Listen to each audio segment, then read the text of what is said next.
Hello everyone. कैसे हैं आप सब? आशा करता हूँ आप सब बढ़िया ही होंगे। तो आज हम अपने बात करने वाले हैं डेटा टाइप्स के ऊपर। तो जावा स्क्रिप्ट में हमारे पास 8 टाइप्स के डेटा टाइप्स होते हैं, जिसमें से 7 जो होते हैं वो प्रिमिटिव होते हैं, और जो एक होता है हमारा वो कंपोजिट डेटा टाइप होता है, इसको नॉन प्रिमिटिव भी कहते हैं। एक्चुअली आपको यहाँ पे 4 टाइप के डेटा टाइप दिख रहे होंगे, बट जितने भी ये चारों हैं सबको हम कह सकते हैं ऑब्जेक्ट टाइप के डेटा टाइप हैं। तो हम ये बात करने वाले हैं अपने आने वाले लेक्चर्स में से बात करेंगे कि ये सारे क्यों ऑब्जेक्ट टाइप के डेटा टाइप्स हैं। बट अभी जो हम डिस्कस करने वाले हैं वो केवल करने वाले हैं, हम अपने मेनली हम जो करेंगे वो छः डेटा टाइप के ऊपर बात करेंगे। इसको सैम्बल्स को हम लोग अपने अलग लेक्चर्स में बात करेंगे कि सैम्बल्स का यूज़ क्यों होता है, और इसका यूज़ करेंगे तो कैसे यूज़ करेंगे हम, ये सब चीज़ें हम अलग लेक्चर में बात करेंगे। तो आज मेनली हम बात करेंगे 6 डेटा टाइप्स अपने, और हम लोग फिर देखेंगे कि जावा स्क्रिप्ट में जो डेटा टाइप्स होते हैं वो डायनेमिक क्यों होते हैं। तो सबसे पहले ये देख लीजिए कि प्रिमिटिव डेटा टाइप्स को हम डिफाइन कैसे करते हैं। तो अगर हम बात करें तो जो प्रिमिटिव डेटा टाइप्स होता है बिल्ट इन डेटा टाइप्स होता है, मतलब कि प्री डिफाइंड डेटा टाइप्स होते हैं। ऐसा डेटा टाइप जो पहले से डिफाइंड होते हैं, उनका वैल्यू डिफाइंड होता है, हर तरीके से प्रोवाइडेड होते हैं अपने लैंग्वेज में, तो वो डेटा टाइप्स होते हैं प्रिमिटिव। मैं बात यहीं का नहीं कर रहा हूँ, जावा स्क्रिप्ट की केवल बात नहीं कर रहा हूँ, कोई भी लैंग्वेज आप ले लीजिए, आइदर सी ले लीजिए, सी प्लस प्लस ले लीजिए, कोई भी लैंग्वेज ले लीजिए, अगर उसमें पहले से डिफाइन कोई डेटा टाइप्स है, ओके, मतलब ऐसा मतलब जो प्रिमिटिव हो, एक्चुअली मैं जावास्क्रिप्ट के रेफरेंस में बात कर रहा हूँ कि अगर वो पहले से प्री डिफाइंड डेटा टाइप्स है और उसको यूज कर रहे हैं हम, तो उसको हम लोग कहते हैं कि प्रिमिटिव डेटा टाइप। लेकिन अगर वहीं हम बात कर लें नॉन प्रिमिटिव डेटा टाइप्स, तो वो डेटा टाइप्स जो कि डिराइव्ड होते हैं हमारे प्रिमिटिव डेटा टाइप से, उनको हम कह सकते हैं नॉन प्रिमिटिव डेटा टाइप। लेकिन अगर हम रेफरेंस जावा और सी प्लस प्लस का लें तो उसमें थोड़ा सा अलग हो जाता है। क्यों अलग हो जाता है? तो जैसे स्ट्रिंग हो गया, स्ट्रिंग बिल्डर हो गया, स्ट्रिंग बफर हो गया, ये कुछ ऐसे डेटा टाइप्स हैं जो कि नॉन प्रिमिटिव होते हैं, क्योंकि ये ऑब्जेक्ट टाइप के डेटा टाइप होते हैं। तो उसमें भी आ जाता है ऑब्जेक्ट टाइप।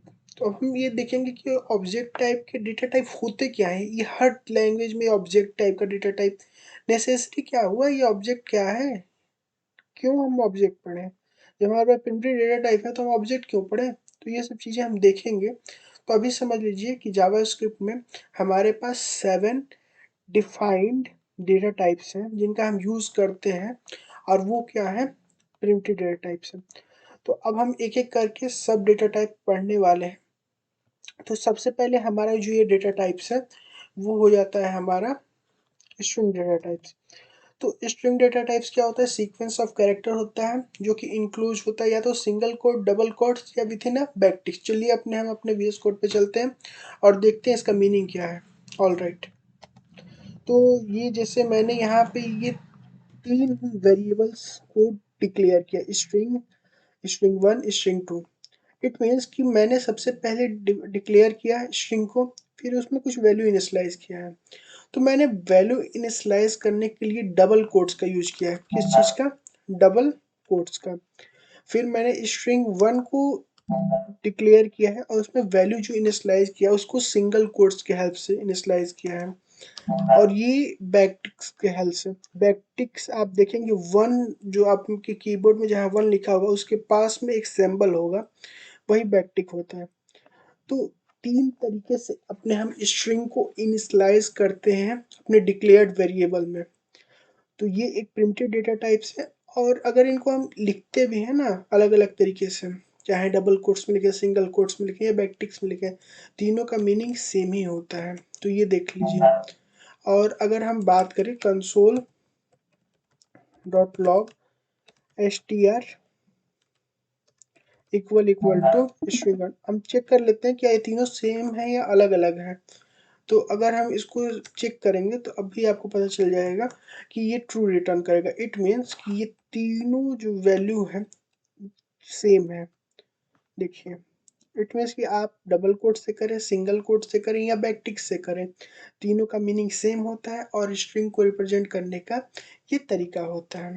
तो समझ में आया, स्ट्रिंग जो होता है वो सीक्वेंस ऑफ कैरेक्टर होता है, हम उसको बोल सकते हैं, और हम उसको 3 तरीके से रिप्रेजेंट कर सकते हैं।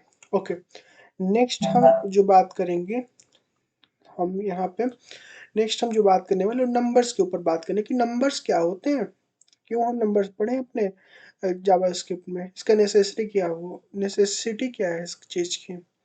तो आपको अपने डेली लाइफ में सपोज करिए आपको नंबर ऑफ स्टूडेंट रिप्रेजेंट करना है।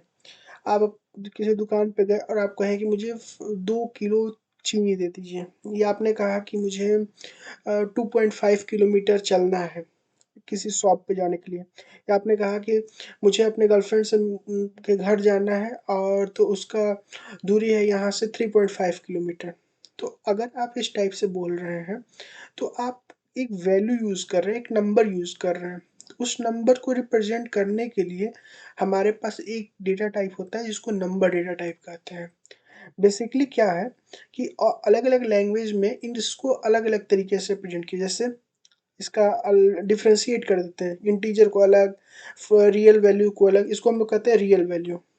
अगर हम जावा की बात करें तो इसको हम लोग ले लेते हैं फ्लोट या डबल में लेते हैं, वैसे इसको इंटीजर में लेते हैं या शॉर्ट में या लॉन्ग में, अलग अलग तरीके से हम लोग लेते हैं।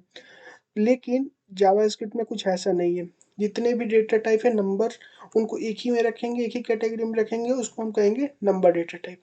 चलिए इसको हम लोग देख लेते हैं अपने VS कोड में जाके। ऑलराइट, तो इसको हटा देते हैं यहाँ से। जितना भी ये नोट्स मैंने रेडी किया है ये अलग अलग जगह से रिसर्च करके, अलग अलग एग्जाम्पल को इंक्लूड करके कि डेटा टाइप्स इजीली आपको समझ में आ जाए। तो बात करेंगे, अगर मैं इसको कंसोल पे लेता हूँ, कंसोल पे अगर प्रिंट करके आपको दिखाऊं, तो ये बेसिकली हमको नंबर ही प्रिंट करके देंगे। जितने भी जैसे आप लोग नंबर देखते होंगे वही नंबर प्रिंट होके यहाँ पे आने वाले हैं। तो देखिए पहली बार 5.5, 5,50,000, फिर 0.4055। तो ये हो गया हमारा नंबर्स का। अब देखिए एक चीज़ यहाँ पे बताने वाली बात है, इस चीज़ को कहते हैं एक्सपोनेंशियल नोटेशन। एक्सपोनेंशियल नोटेशन क्या है कि कोई बड़े नंबर्स को छोटे फॉर्म में रिप्रेजेंट करना एक्सपोनेंशियल नोटेशन में आता है। तो अगर आपको बात करें कि ये नंबर है आपके पास और आपको इसको छोटा करना है, तो आप कैसे कर सकते हैं?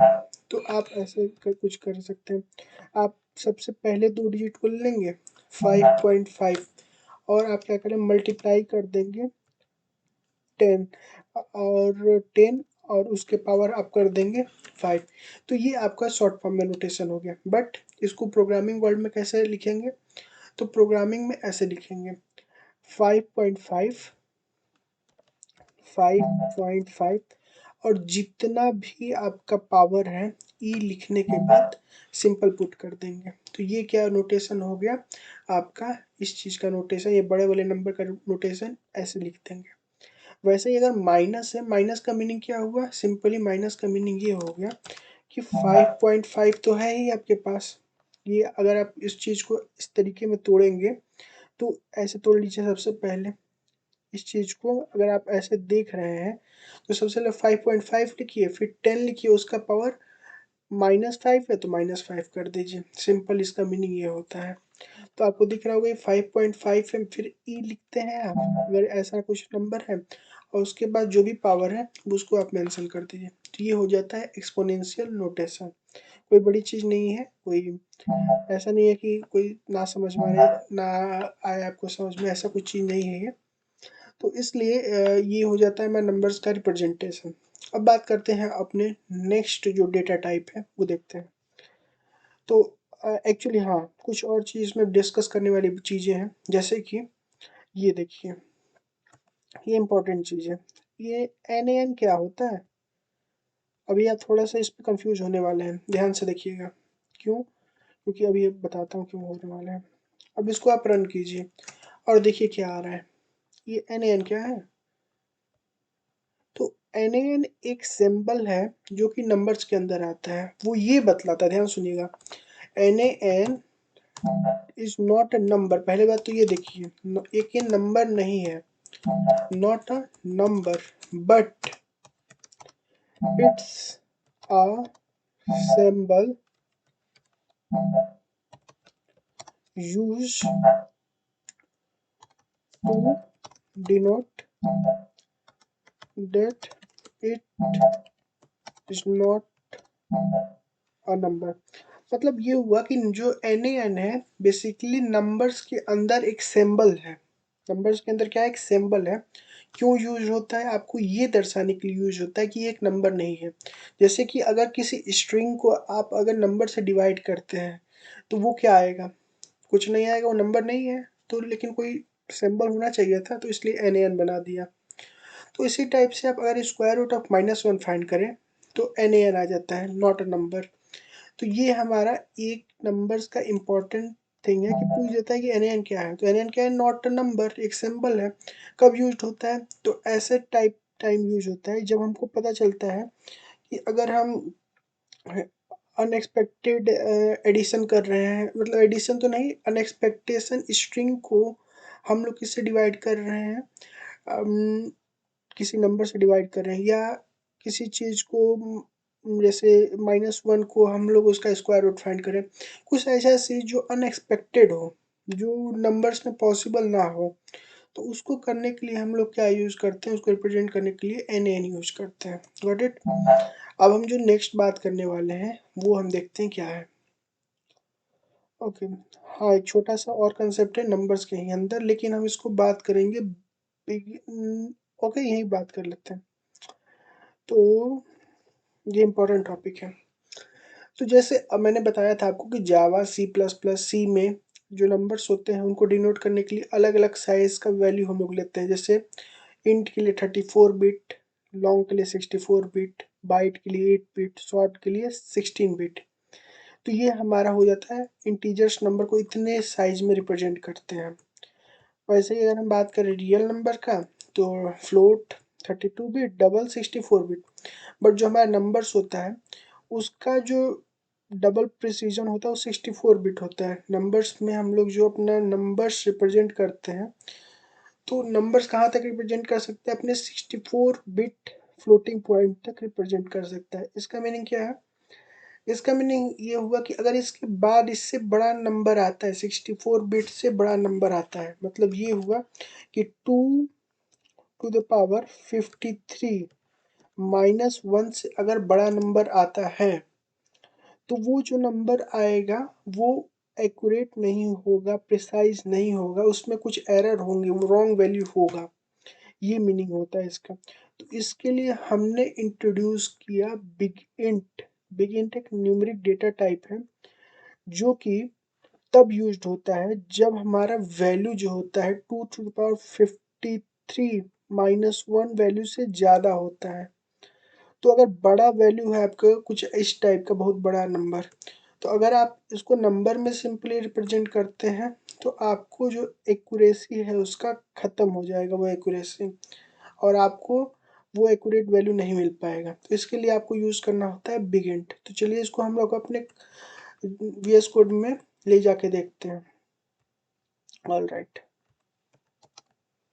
All right. अब हम इसको कंपाइल करेंगे और देखेंगे प्रॉब्लम क्या जनरेट हो रहा है।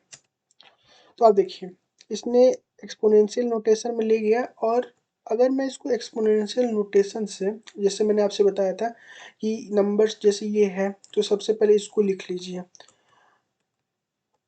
इस चीज़ को आप लिख लीजिए, ये वाला पार्ट, ये लिख लिए। और आपको क्या करना है, इनटू कितने से, 10 to the power 29 से मल्टीप्लाई कर देना है। पावर है ये, 10 to the power 29 से मल्टीप्लाई कर देना है इस पूरे नंबर में। इसका मीनिंग यही होता है, मैंने आपसे एक्सपोनेंशियल नोटेशन में तभी बताया था ये। तो इसका मीनिंग तो ये हुआ। तो अब इसको अगर आप करेंगे तो इसके बाद आप 29 जीरो लगा दीजिए सिंपली। इसके बाद ये हटा दीजिए यहाँ से पॉइंट, और 20, ये कितना सिंबल है, ये जितना भी सिंबल है इसको मान लीजिए कि ये है, मान लीजिए 7 8 जितने भी हैं सिंबल मान लीजिए, और बचे हुए जीरो लगा दीजिए यहाँ पे, आप यहाँ पे। तो इट मीन्स कि जो बाकी प्रेसिजन वैल्यू था, हमने तो इतना बड़ा नंबर दिया था, तो 8 के बाद वाला जो नंबर है, ये वाला नंबर, तो ये तो इसका प्रिसीजन और एक्यूरेसी तो खत्म हो गया। तो अब जो हमने नंबर यहाँ पे दिया था उसकी जगह पे ये नंबर आ गया। ये क्या मीनिंग हुआ, हमने दिया कुछ और, अब मिला कुछ और। तो इस चीज के लिए हम बचने के लिए हम लोग क्या करते हैं, हम लोग यूज करते हैं बिग इंट का। बिग इंट एक्यूरेसी को कंटेंट करके रखता है, बचा के रखता है, प्रिसीजन को बचा के रखता है। अब इसको देख लीजिए कि ये n रिप्रेजेंट कर रहा है कि इसके बाद भी ये नंबर है। जैसे ये 56, ये देखिए 7890, यह दिख रहा होगा। तो ये 6 तक तो रिप्रेजेंट किया, उसके बाद इसने n लगा दिया, मतलब इसके बाद भी नंबर है। तो इट मीन्स कि अगर हमको एक्यूरेसी और प्रिसीजन अपना बचाना है और बहुत बड़ा नंबर है, टू टू पावर 53 -1 से ही बड़ा नंबर है, तो हम क्या यूज करेंगे, बिग इंट यूज करेंगे उसकी जगह पर, जिससे हमारा नंबर जो हो वो एक्यूरेट रहे और प्रिसाइज रहे। ऑलराइट, तो अब हम बात करेंगे अपने बिग इंट के ऊपर, हमने बात कर ली। अब हमारा जो नेक्स्ट है वो है हमारा, जैसे हमने बुलियन है और अनडिफाइंड है, तो सबसे पहले बुलियन बात कर लेते हैं। बुलियन सिंपल है। बुलियन एक ऐसा डेटा टाइप है जब हम लोग, अगर हमको गलत या सही दिखाना होता है, या तो ट्रू है या तो फॉल्स है, अगर ये दिखाना होता है तो हम लोग बुलियन का यूज करते हैं। तो सिंपल अगर मैं बुलियन की बात करूं, सिंपली बुलियन की बात करूं, तो बुलियन एक ऐसा डेटा टाइप है जो कि रॉन्ग या राइट दिखाने के लिए यूज होता है। तो अगर हम मैं बात करूं कि const a equal to 10, alright, और मैं यहाँ पे कंसोल में करता हूँ console dot log a equal to 10। तो अब इसको मैं चेक करना है क्या a जो है वो 10 के बराबर है या नहीं है। तो अब देखिए मैं क्या करता हूँ, मैं इसको रन करता हूँ। व्हाट्स प्रॉब्लम,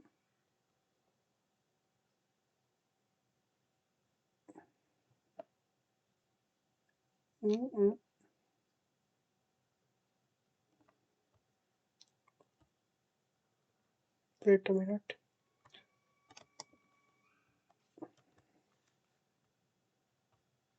एक बार और रन करते देखते हैं क्या प्रॉब्लम दे रहा है ये।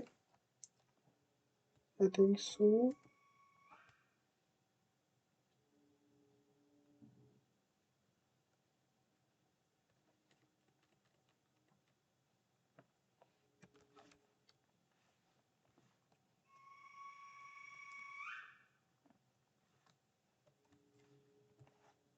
आई this giving problem, what is red cross origin isolated is not defined।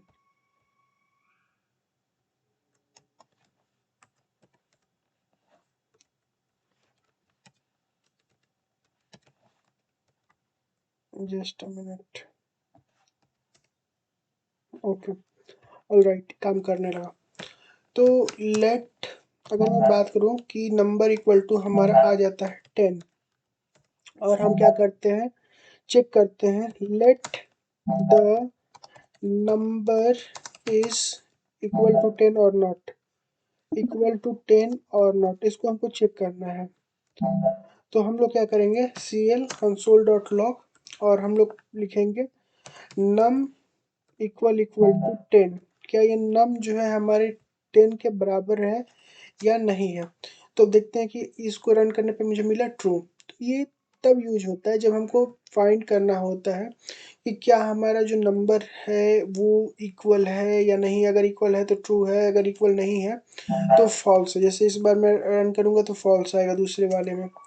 तो इट मीन्स कि तब यूज होगा कि अगर हमको चेक करना है कि वैल्यू इक्वल है, नहीं है, गलत है, सही है, तब का हम लोग यूज करते हैं बुलियन डेटा टाइप का। तो सिंपल है ये Boolean data type. Next data type पे चलते हैं, अनडिफाइंड। अनडिफाइंड तब यूज होता है जब हमारे पास एब्सेंस ऑफ वैल्यू होता है।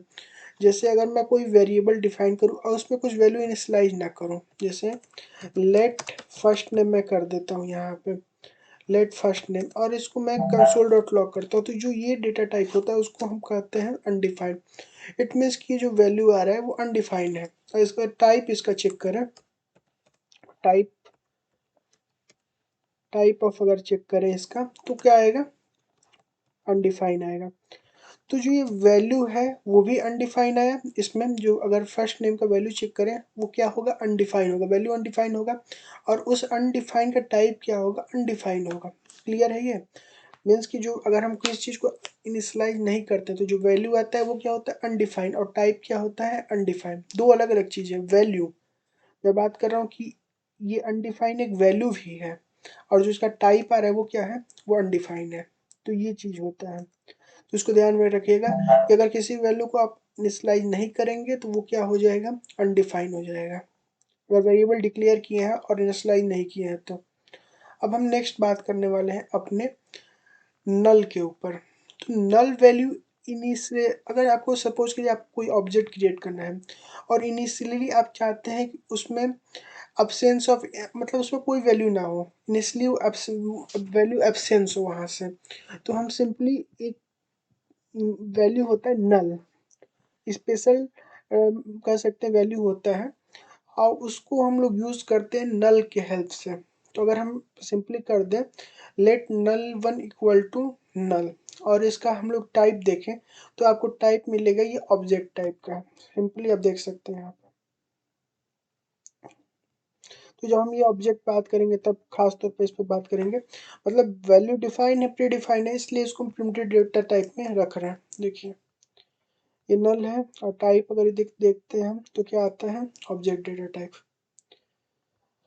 बाकी सिंबल हम लोग अपने, ये समझ लिए सिंबल होता क्या है, एक सिंपली लेमन टर्म में कि ये यूनिक वैल्यू को रिप्रेजेंट करता है। तो SYM सिंबल वन, मान लीजिए इसको वन रिप्रेजेंट कर दिए, सिंबल टू, दोनों यूनिक है। नेम तो सी वही है लेकिन क्या है, ये यूनिक है। Got it? अब इन सबको अगर आप इस सबको अगर आप प्रिंट करें और एक बार इनको प्रिंट कीजिए तो देखिए फ़र्क क्या होता है। इसको करके एक बार देख लेते हैं, क्योंकि सिंबल्स हम लोग अलग से लेक्चर में पढ़ने वाले हैं इसलिए उसको हम ज़्यादा डिस्कस नहीं करेंगे। अब देखिए मैंने इसमें भी सिवा दिया, इसमें भी सिवा दिया, और यहाँ पे मैं दे देता हूँ सिवा, स्ट्रिंग के अंदर सिवा देता हूँ। Got it? तो ऐसे देता हूँ तो आप देखेंगे कि इस चीज़ का वैल्यू फॉल्स आएगा, क्योंकि ये यूनिक वैल्यू रिप्रेजेंट कर रहा है। SYM यूनिक है, SYM2 यूनिक है, तो इसलिए इसका फॉल्स आएगा, बाकी सबका ट्रू आएगा। क्योंकि प्रिमिटिव वैल्यूज जो होते हैं वो वैल्यूज रिप्रेजेंट करते हैं, ना कि रेफरेंस रिप्रेजेंट करते हैं। तो इसलिए यहाँ से आएंगे हमारे ट्रू, और बाकी क्या आएगा, बाकी ट्रू आएंगे, वो क्या आएगा, ये वाला वैल्यू जो आएगा वो फॉल्स आएगा। तो इसलिए ये समझ लीजिए कि सिंबल का यूज होता है यूनिक वैल्यू को रिप्रेजेंट करने के लिए, सिंपल लेमन टर्म में। जब सिंबल बात करेंगे हम तो पूरा अच्छे से उसमें डिस्कस करेंगे। अब बात कर लेते हैं कि जो बाकी जो डेटा टाइप है, ये तो हो गया हमारा, कंप्लीट हो चुका है। अब हम जो बचा हुआ हमारे पास है वो है नॉन प्रिमिटिव डेटा टाइप। उसके अंदर ऑब्जेक्ट, एरे, डेट, फंक्शन, ये जितने भी आते हैं वो सारे ऑब्जेक्ट डेटा टाइप हैं, या उनको कह सकते हैं कंपोजिट डेटा टाइप हैं। ऑलराइट, तो इसको हम यहीं तक रखते हैं। जब हम अपने नेक्स्ट लेक्चर एरेज, फंक्शन और ऑब्जेक्ट में बात करेंगे तो बारी बारी से सारे डेटा टाइप्स के ऊपर हम डिस्कस करेंगे। तो ओके, आज के लिए बस इतना ही। आशा करता हूँ आपको ये समझ में आया होगा लेक्चर। काफ़ी एफर्ट लगा था इसको बनाने के लिए, तो आप इसको अच्छे से समझिए। और practice is more important than this lecture also. आप ये लेक्चर अटेंड करते हैं उसके बाद प्रैक्टिस नहीं करते तो इसका कोई मायने नहीं रहेगा। तो फर्स्ट ऑफ ऑल आप प्रैक्टिस कीजिए, जो भी मैंने स्निपेट बताए हैं, जो भी दिखाए हैं उनको खुद से करके देखिए। अगर कोई डाउट होता है तो कमेंट सेक्शन में पूछिए। तो बस आज के लिए इतना ही। Thank you.